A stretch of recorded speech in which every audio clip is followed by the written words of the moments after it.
Conclave లో CM Revanth వ్యాఖ్యలకి BJP MP Laxman counter ఇచ్చారు. తెలంగాణ కాంగ్రెస్ లో రేవంతే చివరి సీఎం అన్నారు. ఆయన డీలిమిటేషన్ తో దక్షిణాదికి ఎలాంటి నష్టము ఉండబోదన్నారు.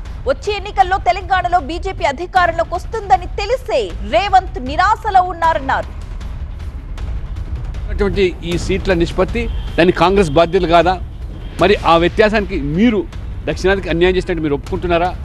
కాబట్టి వాళ్ళ రేవంత్ రెడ్డి గారు మహిళల రిజర్వేషన్లు వస్తున్నది చట్టసభలో, వచ్చే ఎన్నికలు నాకు మరి నమ్మకం ఉన్నది, మరి జమిలీ ఎన్నికలు కూడా జరిగే అవకాశం ఉన్నాయి. కాబట్టి ఆ రకంగా మరి మోదీ గారి చరిస్మాతో తెలంగాణలో బీజేపీ ఎదుగుతుందని, అధికారంలోకి వస్తుందని చెప్పి ఒక మరి ఆవేదనతో వీరు మాట్లాడుతున్నట్టుగా ఈరోజు స్పష్టమవుతుంది. ఖచ్చితంగా ఈ రాష్ట్రానికి, తెలంగాణ రాష్ట్రానికి కాంగ్రెస్ చివరి ముఖ్యమంత్రి రేవంత్ రెడ్డి గారు కాబోతున్నారు.